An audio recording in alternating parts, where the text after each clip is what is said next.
and welcome to the August 2012 Primary Candidates Forum. My name is Susan Peterson, and I will serve as moderator for tonight's forum. It's sponsored by the Delta County League of Women Voters, the American Association of University Women, and the Delta County Area Chamber of Commerce. At this time, we'd like to thank Charter Communications and WDBC Radio for including our audience at home by providing airtime. We also thank the City of Escanaba for the use of the council chambers. Thanks to our local media for publicizing tonight's forum, and special thanks to you, the audience, for your participation tonight. Tonight we'll hold 3 forums. The first one for contested candidates for the 108th Michigan House District. For the primary, the 2 Democrats running are Sharon and Judy Nerat. Next will be the candidates for County Commissioner District 3. Those candidates are Mary Harrington and Brady Nelson. Both are Democrats. And the last session will cover the contested primary candidates for Delta County Treasurer. The 2 Democrats facing each other are Tom Sabor and Hope Rudden. I will explain the specific rules of the forum and introduce the 108th Michigan House District candidates. We welcome Sharon Gray and Judy Nerat. Thank you for being here. Thank you.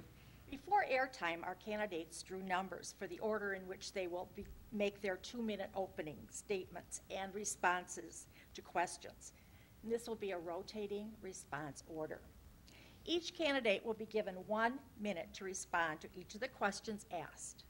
Please refer to the timer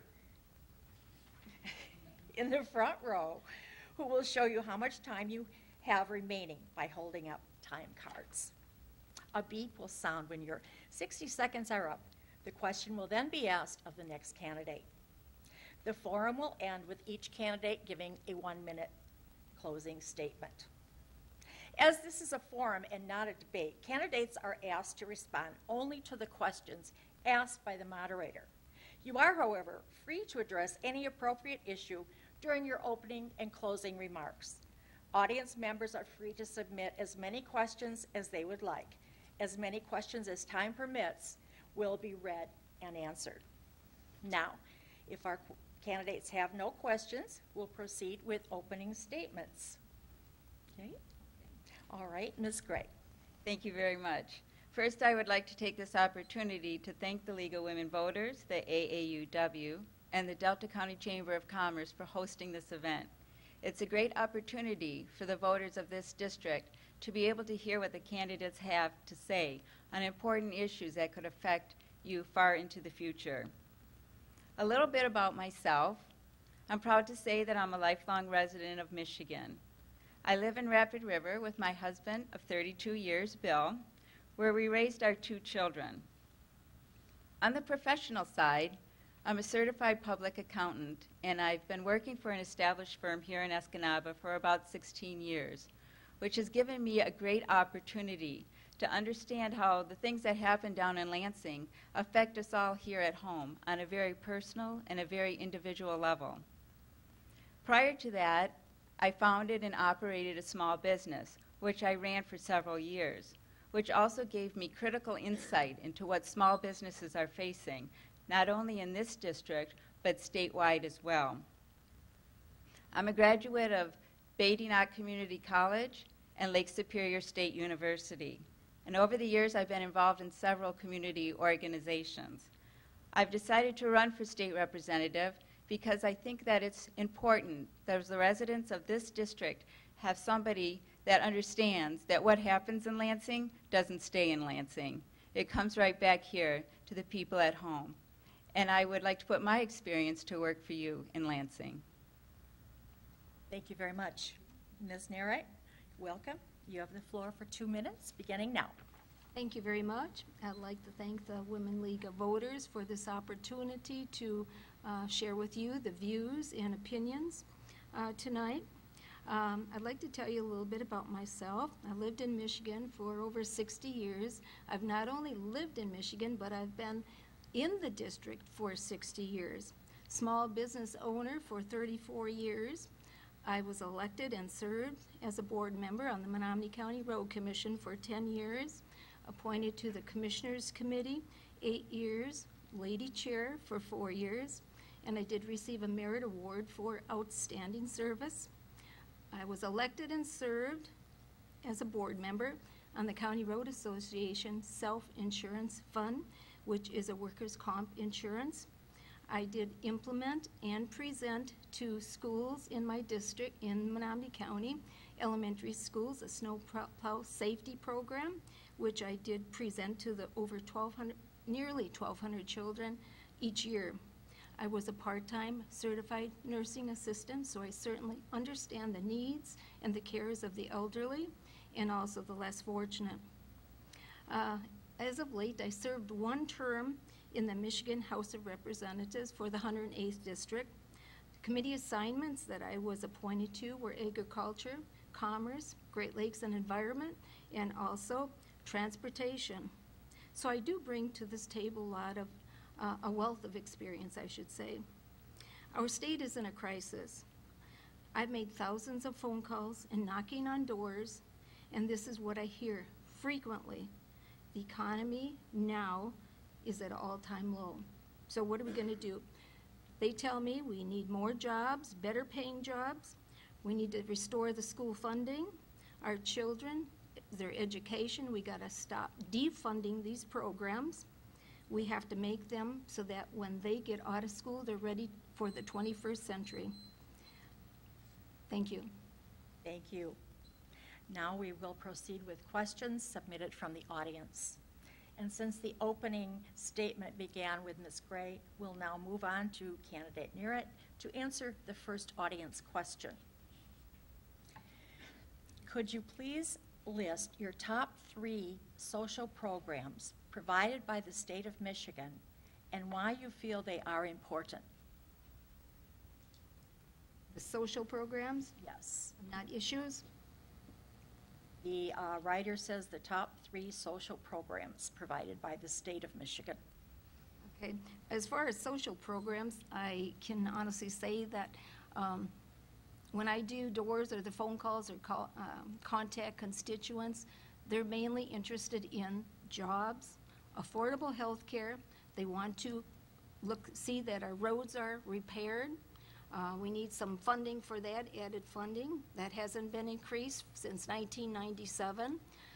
So my representation is for the people, and these are things, and then also our schools. They want to have our classrooms brought back to where they are funded so that they can learn and be prepared for the 21st century. These are the things that are important to the folks out there, and that's what I will be working on. Thank you. Ms. Gray? I think some of the important social programs that our state provides are insurance for children of families that cannot afford to insure their own children. It's critical that these children are insured. We have many vulnerable children in this state that are in this situation, and I think it's a very important social thing that we do to protect our children. Another thing, we have a lot of people that are unemployed, and I know that we offer a lot of services for people that are employed. We recently had a program that allowed people to go back to school to complete a degree if they were unemployed. I think that was very valuable and proved to be very productive for the people that were unemployed. And possibly there's a lot of veterans coming back, and important services for our military men and women have to be maintained. Thank you. And in rotating order of response, Ms. Gray, the next question is yours. What do you think is the single most important resource available to attract new businesses to the state and the county? Well, that's not really a hard one for me, because I have said all along that I think a quality education system will attract new businesses to this area. We cannot even begin to talk about economic development until we talk about providing quality education for our children. In partnership with businesses and community college and business leaders, we can develop an education system to be proud of, and one that businesses will want to come here and be part of as well. Thank you. Ms. Nerat? I look at it this way. if people are going to move into the area with thoughts of possibly starting a business, education, if they have children, is the number one thing. And the route that our state is going by defunding our programs, taking caps off of cyber schools, off of, I can't think of, just went blank, on the other school, you know, we can't do that because that takes money out of the public school system. So therefore, I'd like to see that if we can get back on this program and establish good funding for schools, don't give tax breaks to big corporations. The $1.8 billion that they just done, you know, if they would have done that break and that lost revenue, you know, wouldn't that have been nice for our schools, you know, in the classrooms to be able to have this type of funding? I think they're going in the wrong direction, and I disagree with that. I do believe that the small tax is good for small businesses. I think we can do more. Thank you. Ms. Gray, would you, okay. Ms. Nerat, sorry. Would you support a part-time legislature? If I lived in the heart of downstate Michigan, I probably would. But living in the Upper Peninsula, I know firsthand that is impossible.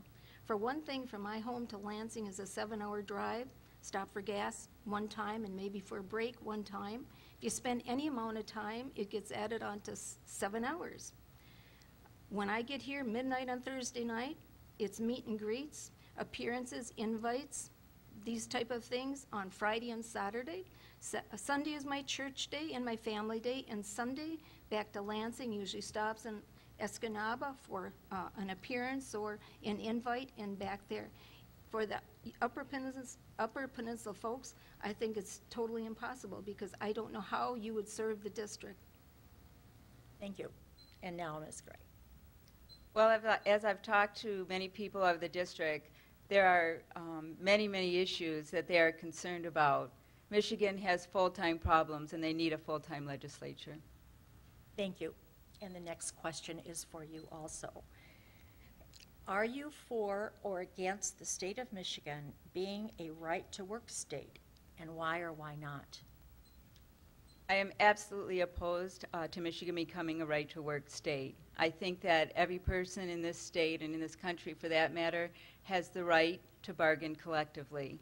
Nobody is forced in this state to join a union, but people deserve the right to bargain collectively for wages and benefits. It's been a right in this state for many years, and it should continue to be so. Thank you. And Ms. Nerat? I am not in favor to be a right-to-work state.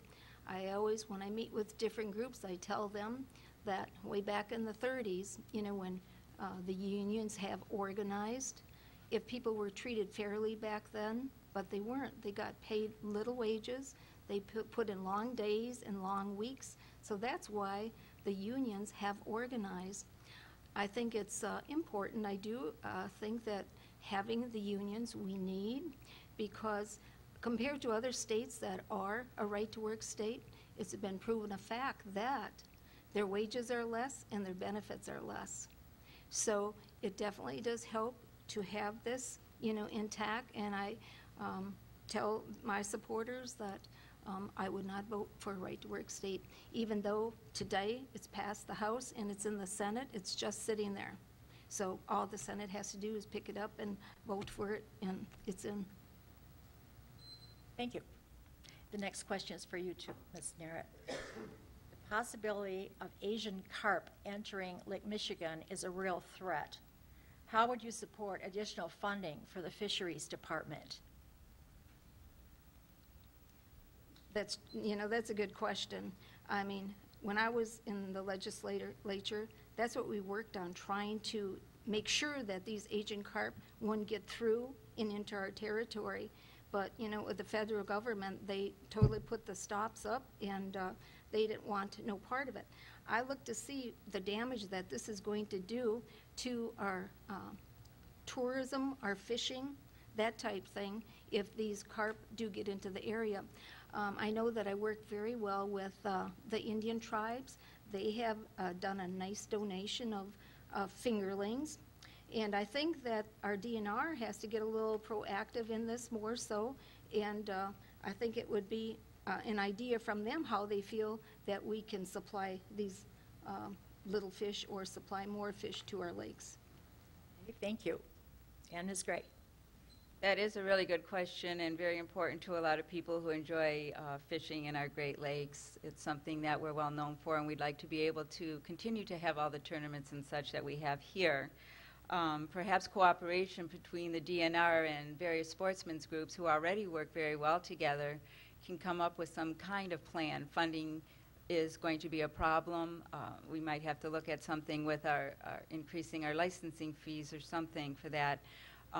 But it is a problem. It needs to be addressed, and perhaps we can get some federal funds for that. But I'm not really sure how we can eliminate something that's already here unless we get some real cooperation from DNR and cooperating sportsmen's groups. Thank you. This question is for you, Ms. Gray. Michigan needs additional power for additional growth. What type of energy generation do you support?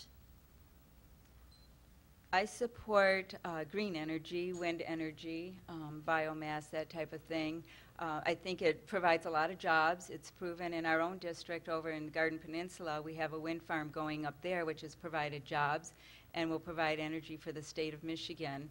I think that as time goes on, to protect our environment, looking at these green energy type of things is very important for our future and for our children's future as well. Thank you. And Ms. Nerat? Okay. That question has come up quite frequently, and I think that's something that we definitely have to take action on other than just talking about it, and that seems that's all that happens. But I am in very much favor of wind energy. I feel that in the Upper Peninsula that we have the ideal spot with the waters around and the higher elevation. I think that if that would be started, I think we can take off from that. In southern Wisconsin, closer to Milwaukee, there's an area of probably 50 windmills that are up there. They started with a few. Apparently, it's proven to be successful because I don't think they would zoom forward with this many of them. So I am very much in favor of the wind energy onshore, not in the water. Thank you. And the next question will be for you, Ms. Nerat. How would you propose to fund any budget increase for education? As I said earlier, the small business tax break that our state had done, they call it the small business tax, but it's for big corporations also. It was $1.8 billion. $1.4 billion of that went to big corporations who are profit makers. Now, so anyway, this is lost revenue. So the state had to get that back through taxing pensions and slashing the EITC, homestead, taking away the $600 child deduction starting next year. Now, instead of, giving it to the big corporations, people have told me that we could have settled, we would have done with a little bit less if they would put it into our classroom. Just use a little bit of thought on that. Why are we giving corporations tax breaks and then coming around and skinning the people that are on a lower income? But this is what I've been told. They would have pelleted that a little bit better if it would have been put into classrooms. Thank you. And Ms. Gray? Yes, I am opposed to how the allocation of the funding was done last year by eliminating the Michigan business tax in favor of corporations over our children's education. One way we can start is by creating jobs here in Michigan, which would generate more revenue, more tax revenue. Property taxes would increase. If we can provide, like I said earlier, a quality education, we can improve the business climate here in Michigan. Education funding has been a problem for many years, and auditing public schools over the years, I've seen what the budget cuts have done to our children's education. And I know that this constant up and down of school funding has to stop in order for our children to be able to be prepared going forward. Thank you. And Ms. Gray, what do you think of Michigan's new fireworks law? What, if any, action do you believe should be taken to revise this law? Well, I thought it was pretty ironic that in the daily press, on the day when the governor signed the new fireworks bill, half of the UP was on fire. I think that this really needs to be looked at, especially up here where we have so much timber and this type of thing. And I would really like to take a look at that and see what improvements can be made so that we can protect our woodlands. Thank you. And Ms. Nerat? Actually, I happen to know the state representative that had introduced that bill. I do believe that it is a very good piece of legislation. It would be giving our state extra revenue instead of our residents going out and purchasing from other states, in our case from Wisconsin, who could sell this type of thing. I know my own family members frequented that muchly before the 4th of July. I think that some alterations to that law have to be made, and the representative had told me that because, you know, they came up with that and then it was there for the governor, and, you know, things happen so quick. They followed the standards of the national law, which he said that's where they're going to do some revision on that. They're going to do our own state, make our own state law for the fireworks. One of the things is you have to have $1 million worth of liability before you can even purchase the license, which would be $1,000. Thank you. And Ms. Nerat, our local communities are struggling due to reduced revenue sharing. Do you feel the state should raise revenues, and how should that be done? The topic these days are the personal property tax, thinking of doing away with that, which I think would be the worst thing that Michigan, one of the worst things Michigan would do, because this type of revenue is provided for local communities. It's administered and collected in the local community. It does not go downstate to Lansing for any distribution. It is kept in that area.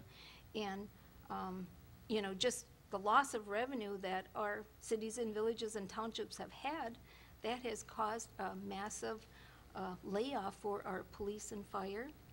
And we know that I don't know if there's anyone that wants to do lesser of either. I know I don't. But I would not be in favor of that doing away with the personal property tax. If anything, I think that people could and would give a small percent more if they know exactly where it's coming from or where it's going to go to. Thank you. Ms. Gray? Yes, the personal property tax credit, which is being looked at, eliminated, which is a tax on businesses for their equipment and machinery and that type of thing, would have a significant impact on local governments. And until there's a guaranteed replacement for that, our local governments cannot afford to do away with that.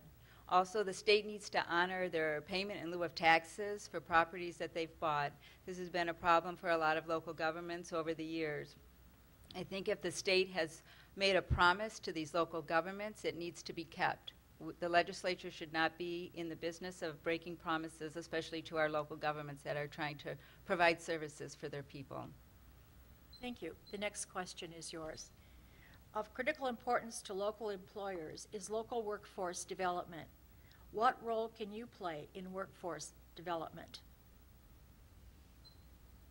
Well, I think that we could start out by looking at the curriculum in the schools and engaging the business leaders in the community and the educators and find out what the needs are of the business owners. I think that they might want to see more voc ed classes, more technical classes, so that the needs of the community can be met as far as workforce development. I think that this could be achieved through partnerships, like I said, between the local businesses, our community colleges, our ISDs, and our school districts. And I think it would benefit the students and the business owners as well. Thank you. And Ms. Nerat? Okay.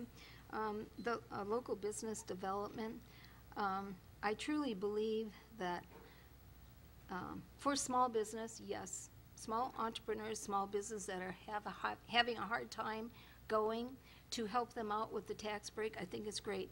But anyone that is doing well, I think that we should just, as a bird, let them fly and carry on. They'll be okay. I don't believe, and it is proven, that when we do these business cuts to these different corporations or larger businesses, they have never promised to even hire anymore. They haven't promised to even expand. They accept it, and then they just take the break, the tax break on that. And I think that our state could do better with, different groups that could possibly develop jobs other than just giving the tax breaks. It hasn't worked, even when we... Thank you. Okay. And Ms. Nerat, how do you plan to create more jobs in this economy? Well, I'd like to tell you this, that if I really knew, I think I'd be the star of the United States because that's been an issue and it's talked about. I can honestly tell you, I'm not going to tell you a bunch of bull. I don't know how, other than, working with companies and maybe trying to invite them, to, if we knew of a place that had ideas, to encourage them to come and build here for growth, give them the tax break for X number of years so they can get on their feet and develop.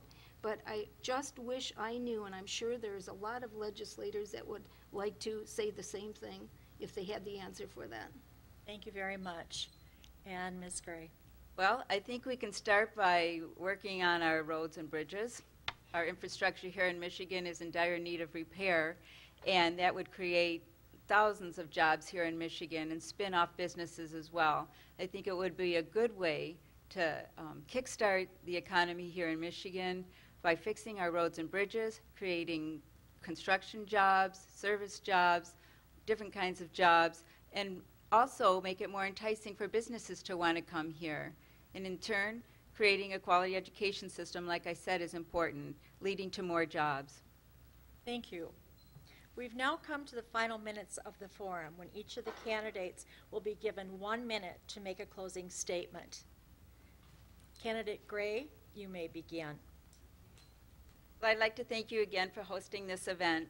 It's been a great opportunity for me to share my ideas and my thoughts with you about important legislation that could come up that could affect you or issues and concerns that you've had. Over the past year, I've visited with thousands of people that have shared their concerns with me, concerns about secure jobs, concerns about the new pension tax that was placed on our senior citizens and new taxes on our working families, concerns about quality education.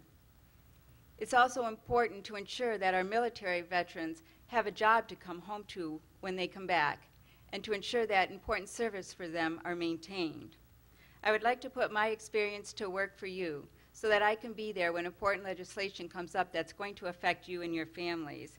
I encourage each and every one of you to exercise your right to vote and to go to the polls on August 7th. I would appreciate your vote, August 7th, for state representative. Thank you. And thank you. Ms. Nerat, you may begin. I'd like to thank the Women League voters once again for this opportunity. In 2009 and 2010, I represented the 108th District as the first woman elected state representative in the Upper Peninsula of Michigan. In Lansing, I did build great relationships with folks on both sides of the aisle, willing and wanting to work with them, and that I did do. With sincerity, I have very good common sense, which is lacking in many legislators. I have not and will not turn my back on once elected. I have the experience to hit the ground running. Folks have trusted me to make good legislation representing them. I am not the typical politician that makes promises to you, telling you what you want to hear, and then don't do anything. Once elected, my promise to you is that I will proudly represent you in Lansing and always know that I'm a phone call away. I ask for your vote August 7th. Thank you. Thank you. Our candidates have now made their closing remarks. Thank you once again for participating in our forum this evening. Thank you. Thank you. We will now take a 5-minute break to get set for the next forum session. featuring the contested primary candidates for Delta County Commissioner District 3.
Thank you.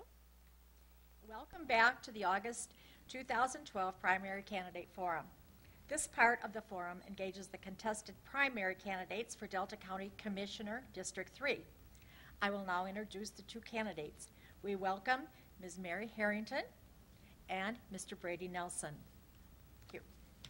The forum rules and procedures will be the same as those for the 108th candidates. Before airtime, our candidates drew numbers for the order in which they will make their 2-minute opening statements and responses to questions. This will be a rotating response order. Each candidate will be given 1 minute to respond to each of the questions asked. Please refer to the timer in the front row, who will show you how much time you have remaining by holding up cards. A beep will sound when 60 seconds are up. The question will then be asked of the next candidate. The forum will end with each candidate giving a 1-minute closing statement. As this is a forum and not a debate, candidates are asked to respond only to the questions asked by the moderator. You are, however, free to address any appropriate issue during your opening and closing remarks. Audience members are free to submit as many questions as they would like. As many questions as time permits will be read and answered. Ms. Harrington, welcome, and you have the floor for 2 minutes, beginning now. Thank you. And good evening, and I'd like to say thank you to the organizations that sponsored this opportunity for us to speak. I presently serve on the County Board of Commissioners representing the citizens of District 3. I was appointed by the board to fill the seat vacated by Mr. Schultz, and then I was elected to fill the remainder of his term. I'm now running for a 2-year term on my own.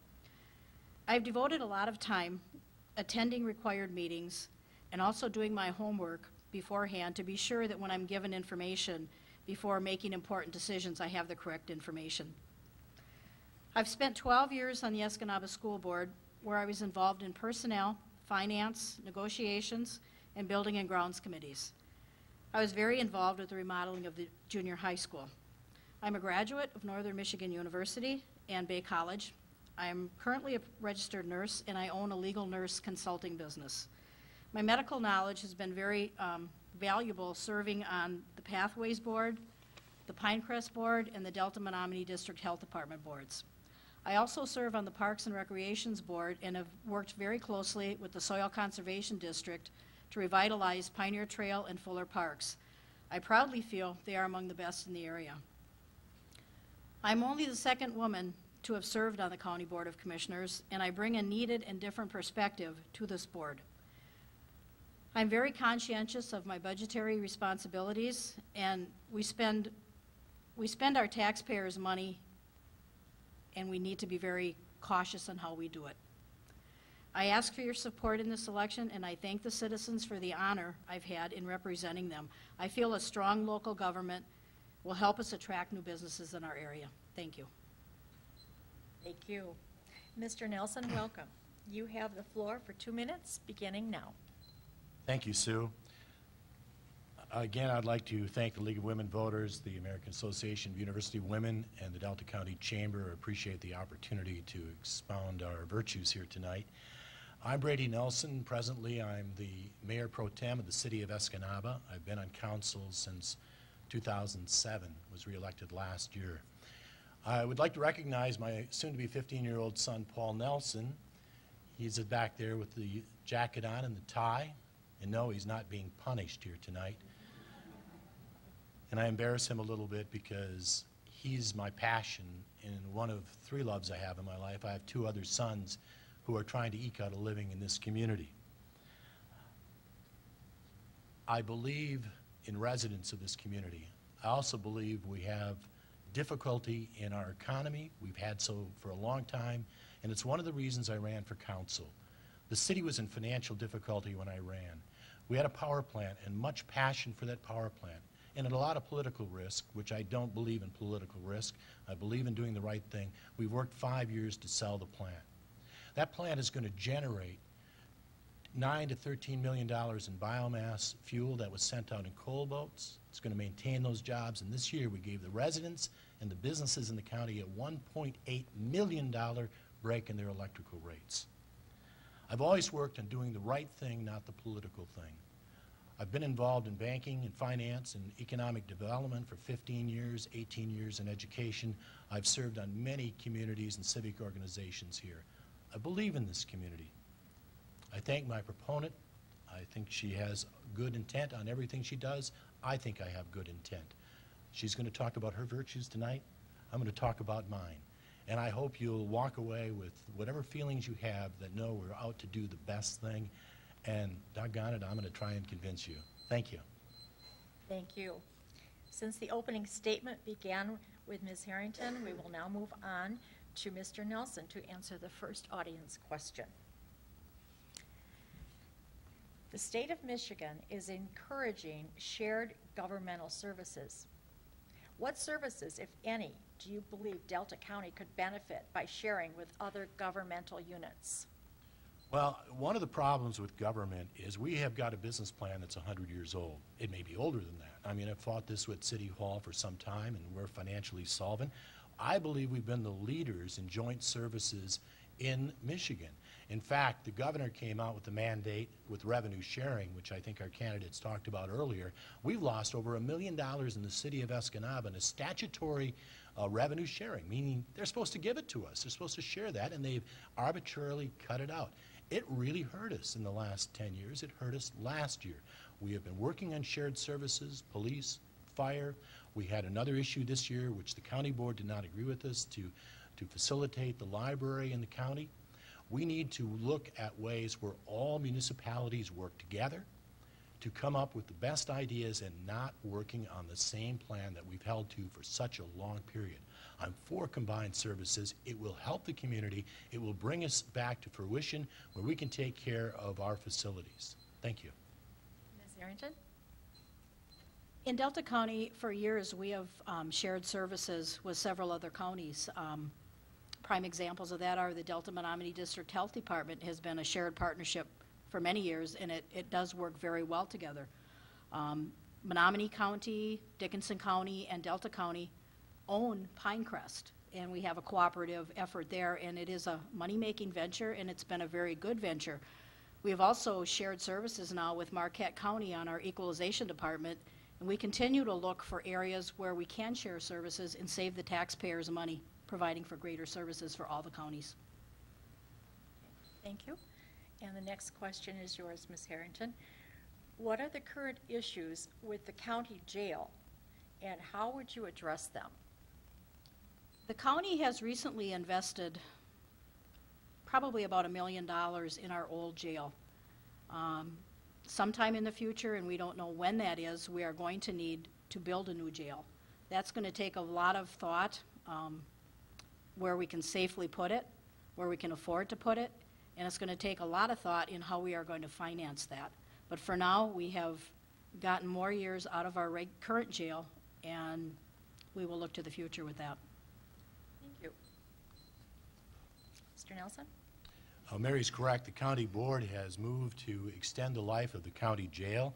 I think that was the right thing to do. I was a member of an ad hoc committee that mildly fought against the gathering of the state office building. I thought that was a wrong plan. It was in the wrong place, and the future of our community would not be for putting a jail in the state building across the street over here. We do need to take a look at that. We need to probably look at participating with other communities on a larger scale. I think we're about 10 years away, and I don't have a decision at this point on what we should do as far as the jail, knowing we have to do something, and we have about 10 years to fix that problem. Thank you. Thank you. And the next question is yours, Mr. Nelson. What should the county do to increase tourism potential? Well, we need some development. I mean, we have this lakefront. I think there's 200, I may be corrected, 200 plus miles of lakefront on the water, and we have not built a new facility on the water in years. I mean, if you come here, and some of our visitors are looking for upscale, we just don't offer a high-end vacation spot. Now, the city is working with the Hannibal Indian community, and we are looking at providing utilities to that facility once it comes to fruition, as well as Wells Township. And we would certainly offer our hand to the city of Gladstone if they'd like to join us, because that could offer us an opportunity to build a bike path between here and Gladstone. We could do a lot of things with what we have, and we can do it here. We just need to work together to make those things happen. The groundwork is in place. It's ready to go once the principals are ready to move. Thank you. Ms. Harrington. Delta County is always looking, I believe, for ways to increase their tourism. We have started by improving the quality of our county parks. And we need to continue, I think, with looking at ways to preserve our fishery in the Great Lakes. We need to look at ways of managing our timber and our natural resources carefully to improve the tourism in this area. But we also need to work with the Hannibal Indian community and the cities involved to work cooperatively so we can fund these efforts. Thank you. And the next question is for you, Ms. Harrington. What are your 3 top priorities as county commissioner? What do you see as the 3 top priorities? My 3 top priorities, I guess number 1, it has to be budgetary. We need to stay within our budget and try to continue to provide the greatest amount of services we can to our residents. Next, we need to look for ways of increasing revenue. And one of the things we need to work at is the state government mandates many things on counties, and they do not fund these mandates. We need to work with our legislators to get the state government to pay for what they require us to do.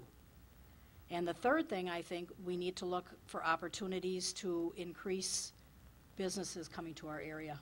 We need more revenue, we need more jobs for our people, and we have to keep working at that. Thank you. And Mr. Nelson? Well, economic development is number 1 with me. If you don't have a job, you're hurting. And too many of us do not have a job in this county. If you lose your job, you don't have a replacement in most cases. So economic development is the top of 3 items that I have. As I mentioned, the power plant, we've worked on that for 5 years. That's going to add a couple hundred jobs into this region. Downtown, the downtown DDA budget was spent on promotion. I worked very hard to have that move into infrastructure improvements, building improvements, and if you look downtown, we've had more investment dollar-wise in many, many years in Escanaba. We have fixed somewhere around 25 to 30 buildings downtown, including the lofts of Ludington.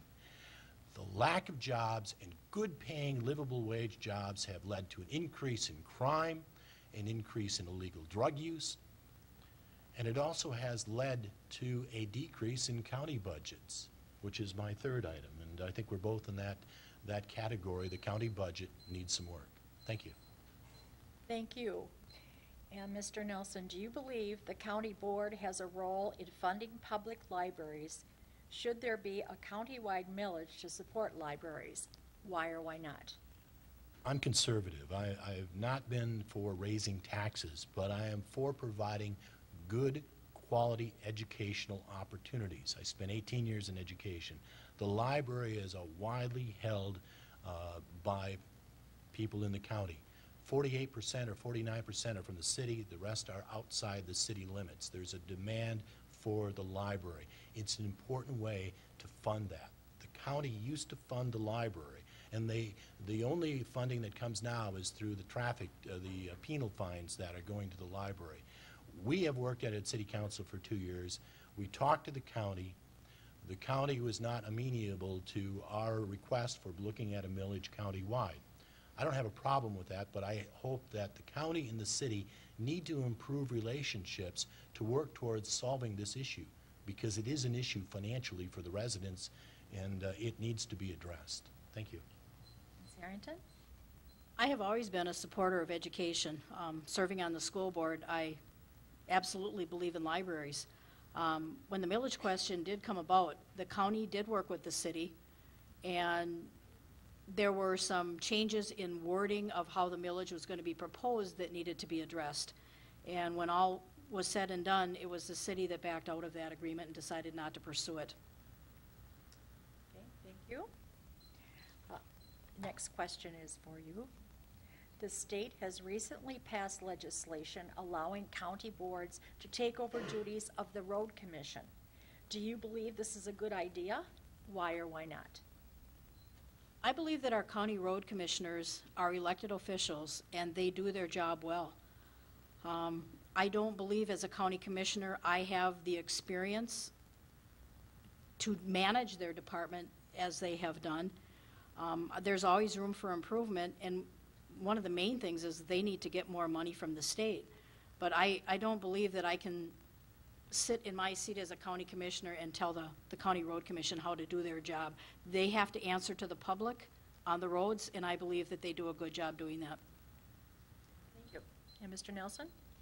Thank you. I've had concern about the state pushing things down to the local level because I think they find that we can raise taxes easier than the state can. It's just been wrong, and it has hurt the county, it's hurt the municipalities throughout the region. As far as the road commission, you know, I have a question for the county, and you know, we had discussions about joining services with the city and the county about repairing vehicles. They got a bid from an Ohio company at $74 an hour plus 10% markup on parts and 10% if they outsource anything.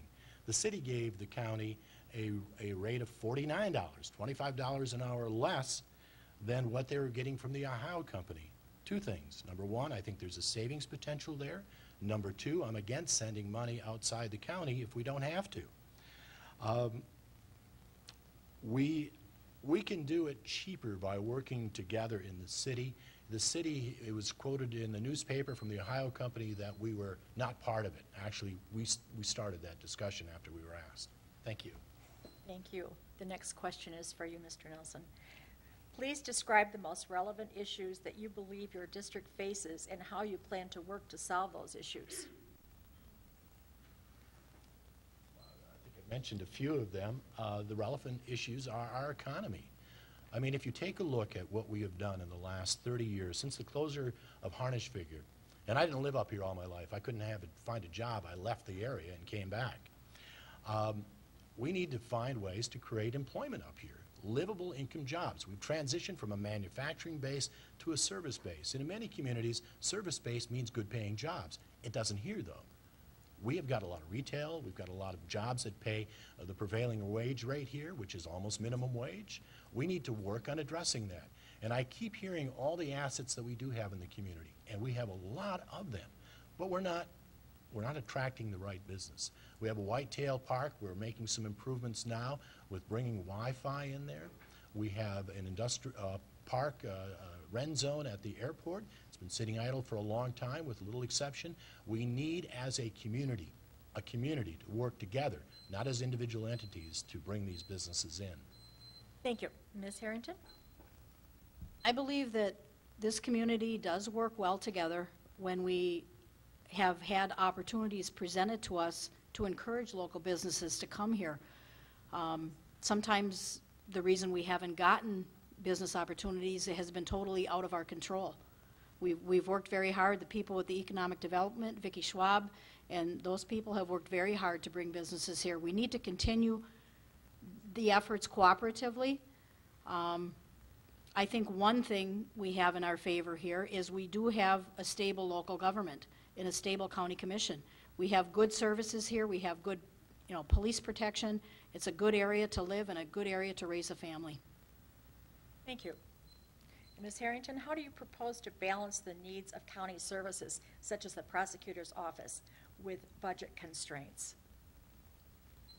We have and we will continue to work with the county prosecutor's office to meet their personnel requirements.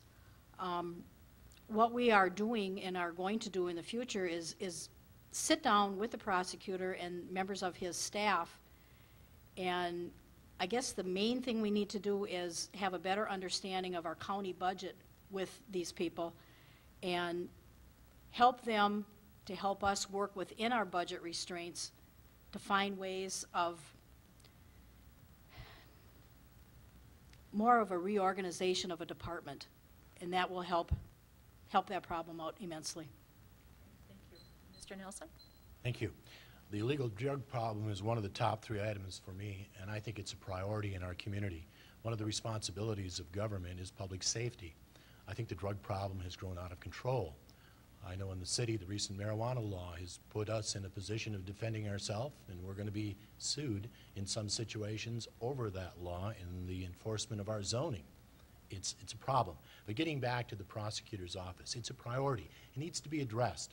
We can't sit down and look at that. The courts now are handling, and I don't know the trial cases, but over an abundance. I mean, we never had trial cases like that before.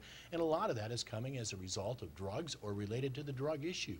In the neighborhoods in Escanaba and other communities, we're finding people car shopping. I think I saw a letter in the paper the other day. It's happened to me twice. You know, they go rummaging through your car to find something to convert to cash. It's a problem. We need to do something. We need to fund adequately the prosecutor's office, but further than that, we need all these agencies to work together to look for ways to stem it. Thank you. Thank you. Next question is for you, and we have touched on this somewhat, but what can the county do to help the city move forward with their North Shore development plan? Well, I think the city has done a tremendous job in moving what we have in the last 5 years. We've worked very hard, and we have done it, and we've had discussions with the county, and I think all agencies need to realize one thing, and I'm not saying that they don't. All communities need to understand what's good for any part of the county is good for the rest of the county. The North Shore is going to see job generation and regeneration in the near future. It's going to happen. It's the only reasonable use. I know people think we should buy the property. It's not going to happen. We have no availability to buy some of that property. We don't want to spend the money and tie up taxpayer dollars on venture capital. The North Shore is going to see some expansion. We all need to work together to see that's happen. City's done a real good job. Our administration and our staff at the city have done a tremendous job to participate in doing what they can to see it happen. Thank you. And Ms. Harrington? One of the things that I believe needs to happen, and one of our county commissioners has worked very diligently on it, is the removal of the old Escanaba River Bridge. Once that is cleared, I think it's going to create an opportunity to enhance the beauty of that area. Things need to be cleaned up that were left in the past for us to take care of. They're working with the state on that, and I believe that's going to happen soon. The communities involved, the city of Escanaba, Gladstone, the Hannahville Indian community, all agencies involved need to work together and cooperatively so that we can improve these areas. Thank you. We've now come to the final minutes of the Delta County District 3 Candidate Forum, when each of the candidates will be given 1 minute to make a closing statement. Candidate Harrington, you may begin. Once again, thank you everybody for attending this session. I ask that you can consider supporting me in our election for county commissioner. I would like to continue working on the county board. We have a good working board at this point. There are many issues to be addressed: budgetary, employee relationships, tourism development. I think we are all working on the same page, and we will continue to work to benefit the citizens of the county. It's been an honor being able to represent you, and I'm always a phone call away if anybody has questions, and I'm open to ideas. We need to think outside of the box. Thank you. Thank you. And Mr. Nelson, you may begin. Thank you, and thank you, Mary. And I know when I go home tonight, my friends are going to tell me, you look like you're ready to jump over the desk. But, you know, sometimes when you have passion, Mary, isn't it hard just to sit back in your seat? But I think that's a good thing. I think I've earned my reputation as a public servant by not talking, but by taking action. I worked really hard to do the right thing, and sometimes that risk has cost me probably a few votes, maybe a few discussions, but the people of the community have treated me well, and I've tried to do the same for them. I've worked hard with administration, I've worked hard with our labor, I've worked hard with our community to do the best job that I can. I've been involved with my community, I'll continue to be involved with my community, and I'll work hard if you agree with me that I'm a good candidate and will do the best for the county. Thank you all, and God bless you. Thank you. Each of our candidates have made their closing remarks. Thank you once again for participating in the forum this evening. And we will now take a 5-minute break to get set for the next session, featuring the contested primary candidates for Delta County Treasurer. Thank you.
Welcome back to the August 2012 Primary Candidate Forum.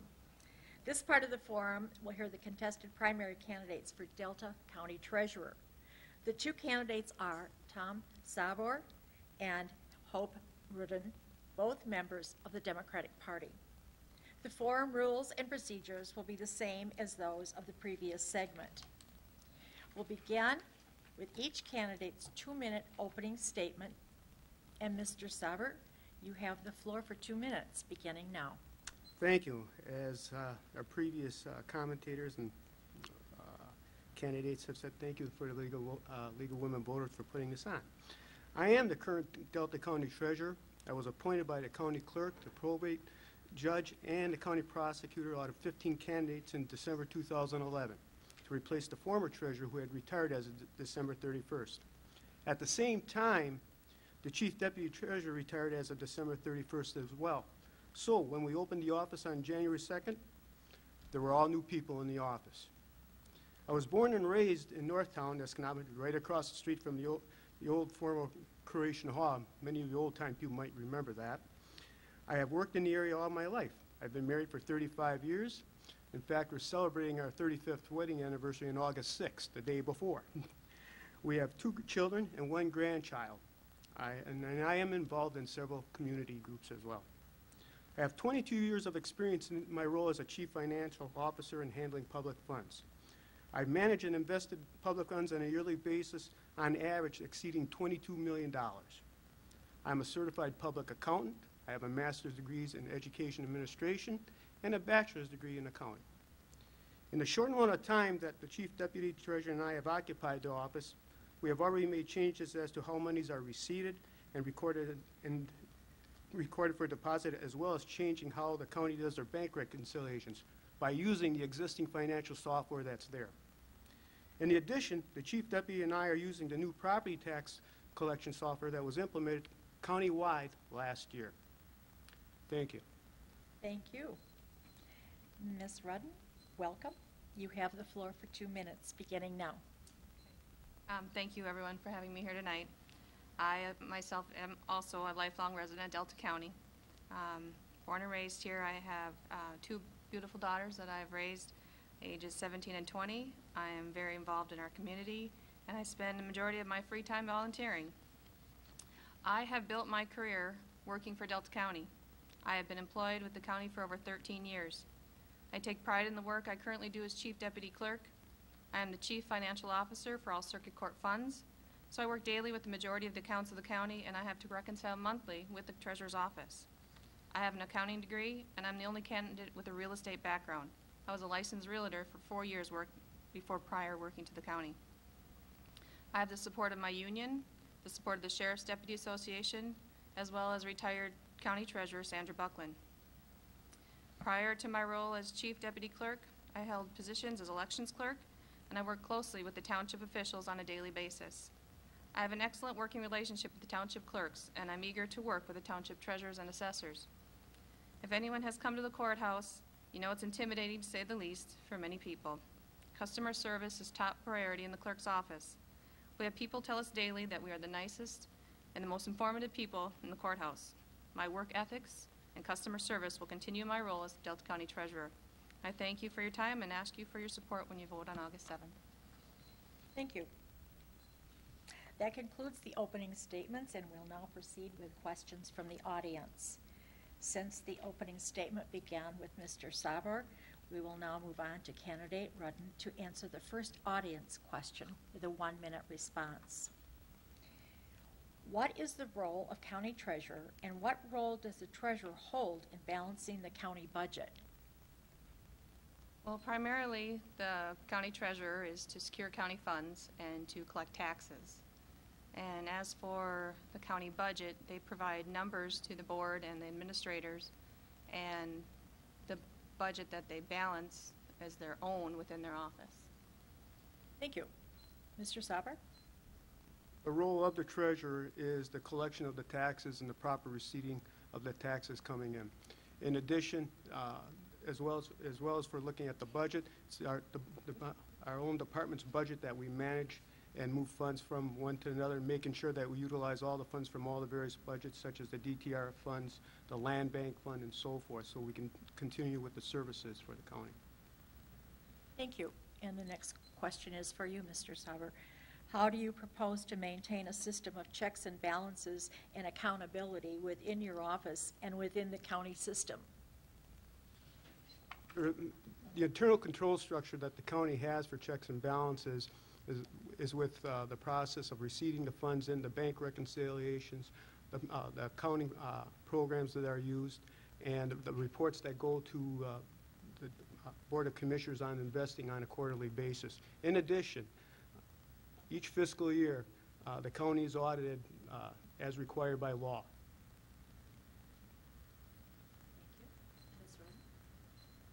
I guess what I consider as checks and balances, my thing that stands out to me is currently there's only 1 employee in the treasurer's office, and there's 1 open position not filled. It appears that there's no checks and balances for any of the daily transactions, and not to mention the double workload on the current chief deputy treasurer. This can potentially lead to errors. I know when you're overworked and you're alone, there's no way to get things done efficiently. I will work to ensure that the treasurer's office is properly staffed to provide quality service to the taxpayers. Thank you. And Ms. Rudden, some counties have property tax information available online. Is this something you will make available? Yeah, currently our tax information is online for a fee. Okay. And Mr. Sabor? Hope is correct. It is currently Yes. available online.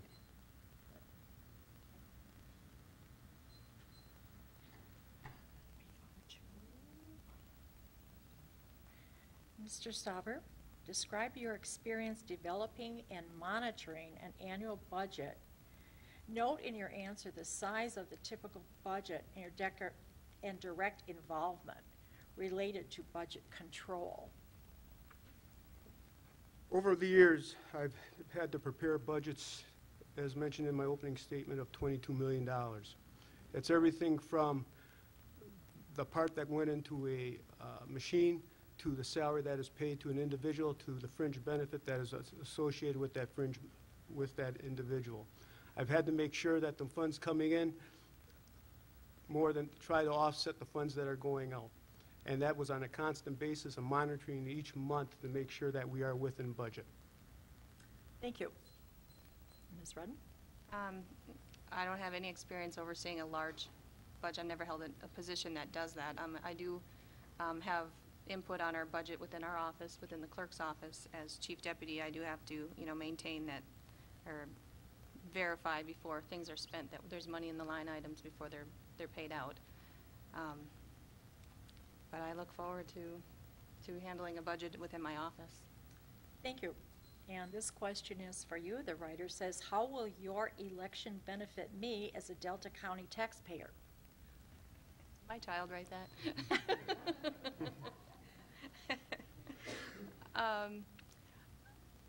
Well, I guess just because I do have real estate background, that will help in the process of the taxes and the legal descriptions and the certifying warranty deeds and things like that get done there.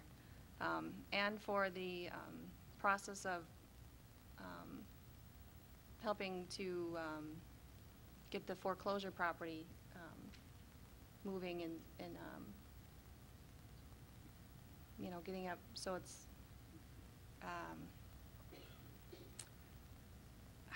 I lost my train of thought. That we would more marketable. That I can market more the real estate that's foreclosed on. Mr. Sabor? I have a vast amount of experience in what I have done with handling money and dealing with the public and so forth, dealing with labor groups and that.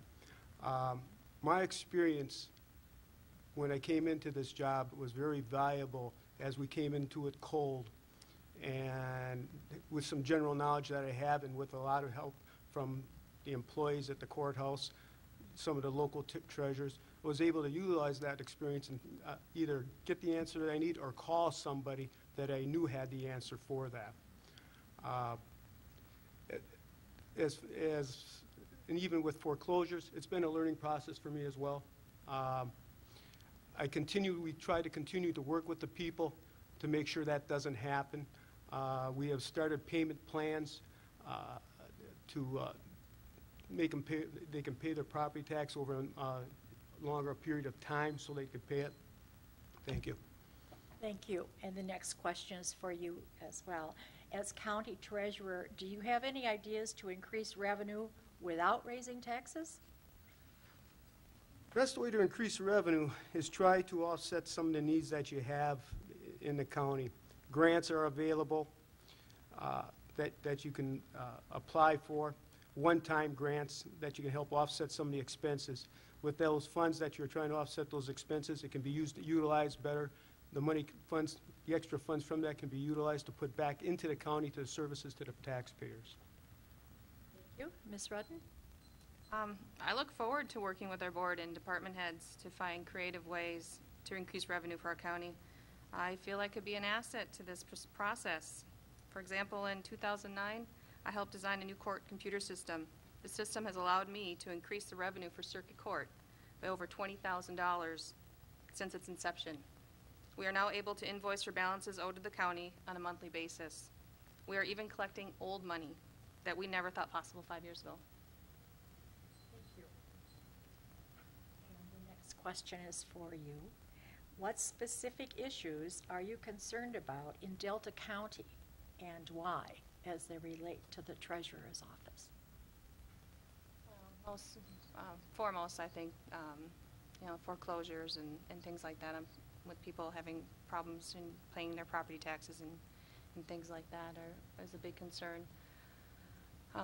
Offering payment plans is something that, I think is an excellent idea because I've seen it work in our office with people with their court fines. You give them a little more leeway on making payments. It makes it easier on their household budgets. So I'm all for that. But first and foremost, that would be my biggest issue. Thank you. Mr. Sabor? Working with the taxpayers on their property, working with the assessors and the local township governments, and assuring that all the taxpayers have the ability to pay off their taxes when they can, working with them so that when it gets to the third year of the foreclosure process, that they don't give up their property. This past year, we had 28 properties that went into the foreclosure program, and you don't really want to see that. You'd rather see those properties stay with the homeowner so that it makes the area still viable. People come in. Thank you. And Mr. Sabor, what are your immediate goals upon election?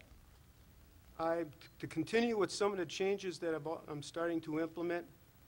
I also want to create a cash flow statement, the ability to manage the cash flow so that we can better utilize the funds for investment. The more money you invest in vehicles, the better the interest rates you can get. That could be one of the another way of raising your revenues for the county, albeit that with the interest rates now, it's not much, but something. Thank you. Ms. Rudden? Could you repeat the question? Yes, I can. What are your immediate goals upon election? Okay, my first and foremost immediate goal would be to get a second deputy treasurer in that treasurer's office. I feel it's invaluable to have not only a second set of eyes, but there's a whole other set of job that's not being done at this time.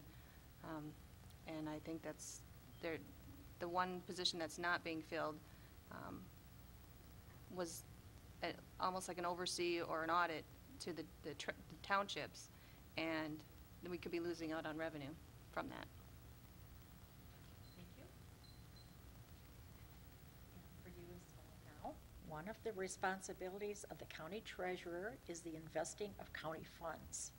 Have you had any experience in investing public funds? No, I have not. I have researched and I have talked to other county treasurers and our retired treasurer, and it's very limited on the different amount of different places you can invest. And the first, and foremost responsible of it is the safety and the secureness of the account. And then you're always, having to make sure that you get, the highest rate of return on it. But just personally, I know how to pick up a phone and call different banks and look for the best interest rate and make sure that I'm getting the best return on our money. And Mr. Sabor? In my experience, yes, I've had experience in investing public funds. In the beginning, when I first started, when commercial paper was nice, we're getting 8% on commercial paper. Nowadays, unfortunately, it's not really worth it. Yes, calling around the banks, getting the best interest rate, talking to some of the agencies downstate and getting for agency notes, callable bonds, and so forth. But it all has to be done within the rules and guidelines of the state of Michigan. They are very limited in what you can do with it. So you can invest in bonds that are backed by government agencies. There's a lot of vehicles out there for that, but the interest rates are somewhat low at that point. Thank you. And Mr. Sabor, what do you feel is the single most important responsibility of the treasurer's office, and how is that responsibility being handled today? I've always been a firm believer in transparency. In my years, everything is open. That is the single most responsibility of that treasurer's office. Transparency. Thank you. And Ms. Rudden? Well, securing county funds is got to be one of your top priorities. And maintaining checks and balances is second. I agree, transparency is absolute tops, and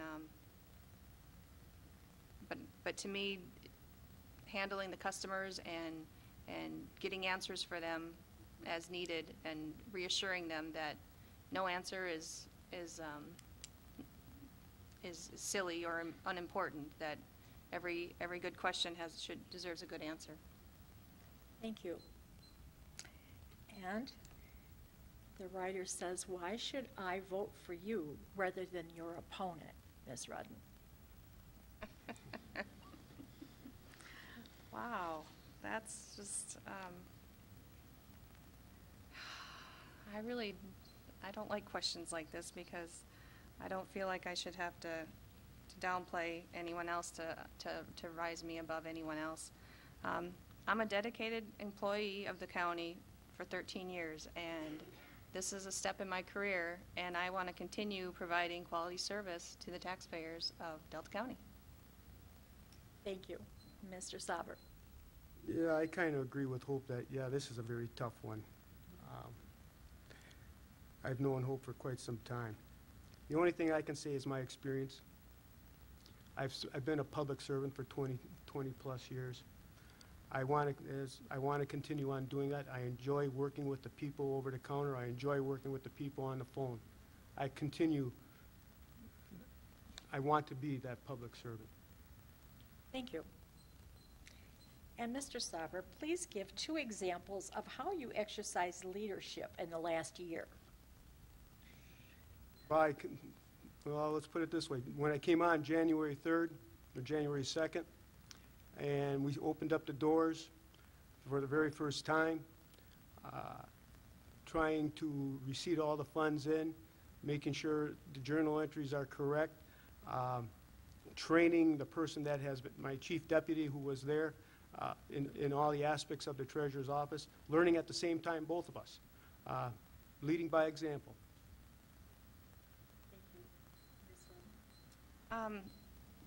Leadership in the last year, we've probably had, I think, at least 2 or more, well, maybe just 2 employees that, temporary employees that have come through our office, and we're constantly having, to retrain and show, the work that needs to be done. When Nancy, my boss, is gone or away, I step in and I have to fill her shoes and make decisions for our office when she's not there. Leadership in the community, I'm a 4-H leader. I'm involved in a lot of things in our community. I've led several cancer benefits. I've helped quite a few people raise money. I'm good at raising money. But yeah, leadership, like I said, I've never been my own boss, but I look forward to it. Thank you. We have now come to the final minutes of the Delta County District 3 Candidate Forum, when each of the candidates will be given 1 minute to make a closing statement. Candidate Rudden, you may begin. Well, again, want to just thank everyone for having us. This was quite an experience. My first having to really be public speaking here. Like I said, I look forward to the challenges of being county treasurer. I've done a lot of research. I've talked to other treasurers in the county. I know I have the support of a lot of people in the courthouse and in the community, and I just hope that you get out and exercise your right to vote on August 7th. Thank you. Mr. Sabor? These are challenging and changing times in the state of Michigan for any government unit. Local units of government are looking for new revenue streams and ways to reduce expenses to meet the needs of the services for the taxpayer. The governor is now considering how to fund public education, as was brought up earlier. This could mean changes in the property tax law, similar to what was Proposal A back in 1994, when we changed the whole property tax structure for it. He wants to do this for the 2013-14 fiscal year. I have 20 years of managing change in the governmental environment as a public servant. Please let me continue doing this by voting August 7th. Thank you. We hope the audience has found this evening informative. Thank all of our participants for contributing their answers and thoughts this evening. Make sure that you hear your voice heard by voting on Tuesday, August 7th. And I have some information to relay to you concerning that voting. Absentee ballots for the August 7th, 2012 election are still available at your local clerk's office. Qualified electors are reminded Saturday, August 4th is the last day an absentee ballot can be mailed for the August 7th election. Saturday, August 4th, 2012, your local clerk's office will be open. Please call for local clerk office hours for that date. Monday, August 6th is the last day to vote by an absentee ballot, but you must vote in person at the local clerk's office on that date.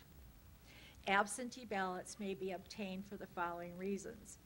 I expect to be absent from the community in which I'm registered for the entire time the polls are open on election day. I'm physically unable to attend the polls without the assistance of another. I cannot attend the polls because of the tenets of my religion.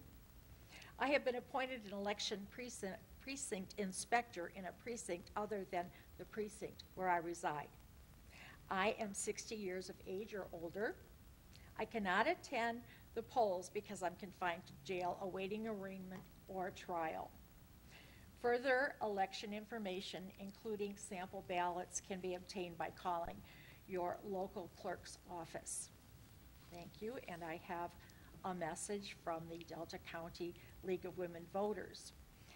They would like to introduce you to their new online voter guide, Vote 411.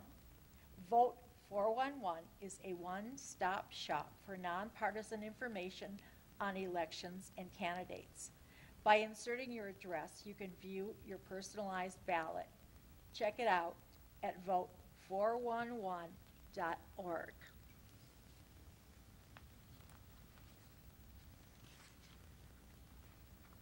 Our thanks again to the Charter Communications and WDBC Radio, who provided airtime this evening. This program will be rebroadcast on Charter Cable Channel 8 on Tuesday, July 31st at 2 p.m. and once again on Monday, August 6th at 3 p.m. Again, thanks to the City of Escanaba, the candidates, pagers, timers, screeners, and the audience. Thank you and good night.